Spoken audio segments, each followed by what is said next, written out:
নমস্কার বন্ধুরা, আমি সিদ্ধার্থ। গ্রিন রুফ সিদ্ধার্থ চ্যানেলে আপনাদের স্বাগত।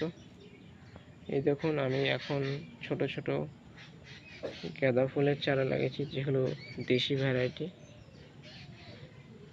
পরপর তিনটে আছে, একটি টবে, দুটো ছোট সেই কৌটোর মধ্যে।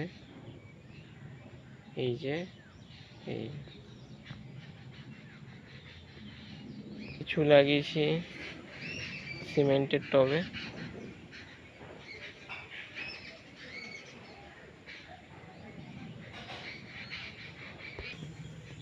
তো গাঁদা ফুলের সেরকম কোনো পরিচর্যা নেই। আপনারা অল্প খরচে শ্যাম্পু স্প্রে করলেও মাকড়সার উৎপাত হবে না, যে কোনো পোকামাকড়ের উৎপাত হবে না। গোবর হিসাবে, এই সার হিসেবে আপনারা গোবর, শুকনো গোবরও দিতে পারেন, যথেষ্ট। মিক্স সারও লাগবে না, সর্ষের খোলও লাগবে না। আপনারা চাইলে সর্ষের খোল নয় গোবর, ব্যাস দুটোর মধ্যে যে কোনো একটি সার দিলে এখানে অনায়াসে ফুল পাবেন এই শীতে আপনারা। তো নমস্কার বন্ধুরা, ভিডিওটি ভালো লেগে থাকলে আপনারা চ্যানেলটি অবশ্যই সাবস্ক্রাইব করুন, যাতে আমার আগ্রহ বাড়ে আপনাদের জন্য নতুন নতুন ভিডিও গাছের সম্বন্ধে আনার জন্য।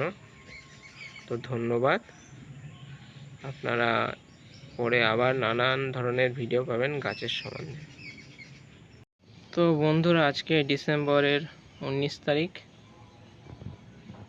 তো এর আগে আপনাদের ঠিক সবেমাত্র গাঁদা ফুলের চারা লাগিয়েছিলাম, তা দেখিয়েছিলাম। এখন দেখুন গাঁদা ফুলটির সাইজ, এগুলো হয়তো ইনকা গাঁদা হতে পারে। এ দেখুন, খুবই সুন্দর লাগছে। তার সাথে এখানে ছোট গাঁদার চারাও আছে। এ দেখুন, এটাও হলুদ গাঁদা। এ দেখুন, দেখে কালার দেখে বুঝতে পারছেন আপনারা।